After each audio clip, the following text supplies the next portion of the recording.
Flight of Icarus from NCIS, Origins Season 1, Episode 11 is a perfect illustration of how the program differs from, and sometimes surpasses, its venerable predecessor. The novelty of Origins' prequel status has since faded. It's because the show delves deeper into its characters more frequently, and has a more somber tone than NCIS. Flight of Icarus shows that this show is at its finest when it abandons the franchise template, even though there is still humor in it. Mike Franks and his colleagues swiftly conclude that Captain Cameron Reed's death in Flight of Icarus was a suicide. However, Franks makes every effort to assist the general in finding some peace when Reed's powerful father rejects that notion. The hour's title gives away a lot about the plot, and viewers won't be shocked by the conclusion, but the emotional undertone and further information about Mike Franks make the experience valuable. Given that NCIS Origins concluded with one of the greatest Leroy Jethro Gibbs episodes ever, some fans may be surprised that the show decided to return with an episode centered about Mike Franks.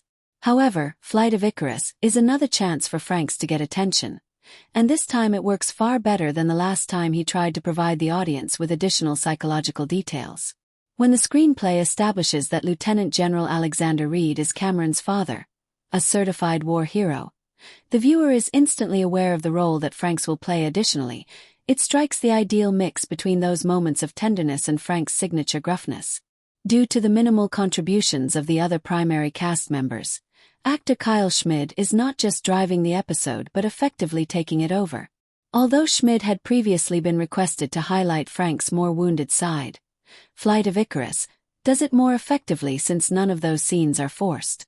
In contrast, Schmid was able to portray a greater variety of emotions in Last Rites, Season 1, Episode 5, when each character beat was written in the most dramatic manner imaginable. The audience may enjoy Schmid's performance a little bit more because this episode is considerably more subdued and quiet. Frank's morning ritual takes up the whole pre-credit sequence in Episode 11, which is the only odd decision made, since the boots are essential to the flashback scenes that describe how an even younger Franks was drafted. It is significant that his footwear is destroyed in this moment. However, a pre-credits scene often ends with a pop or suspense to get the audience interested.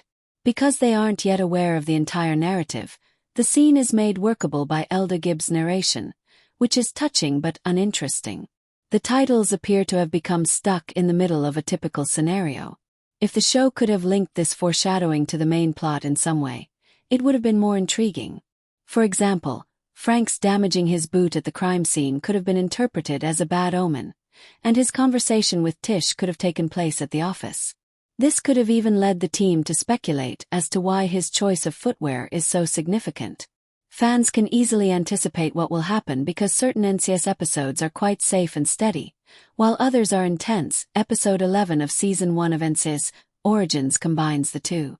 After witnessing the murder scene, viewers reach the same conclusion as Franks, and the screenplay never raises any questions about Cameron's suicide.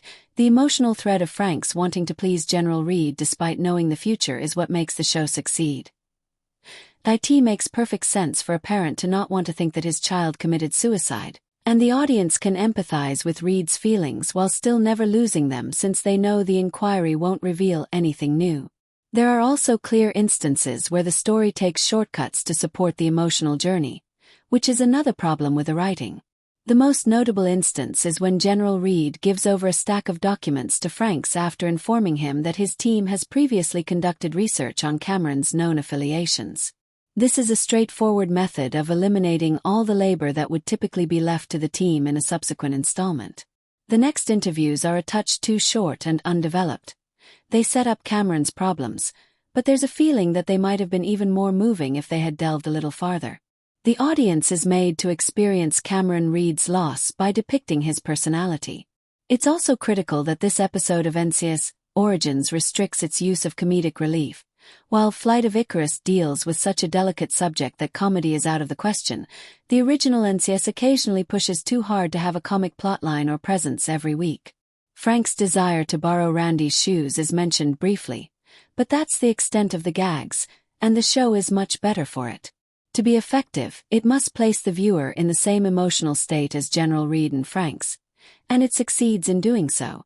More than a few tears should be shed at the flashback sequence as Franks and his elder brother leave their anxious mother alone after driving away from the family property. Anyone still primarily watching for the tale of Austin Stoll's young Gibbs will be let down by NCIS Origins Episode 11, which is a rather narrowly focused episode.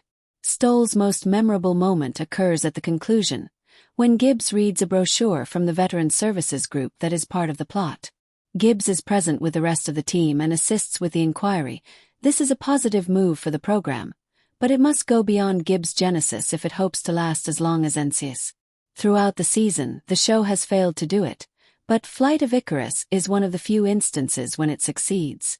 There isn't a lot of material in the episode for anybody save Schmid to work with. Patrick Fischler and Schmid have a few sequences together, but they are just Wheeler acting like the boss. The reference to Season 1, Episode 4, All's Not Lost, when Mary Jo Hayes states that she is still in communication with Millie, will be appreciated by viewers who have been following the whole season. However, the purpose of this episode is to go further into Frank's concepts of family, loss and disappointment, and it succeeds admirably in doing so because of Kyle Schmid and a somewhat straightforward narrative.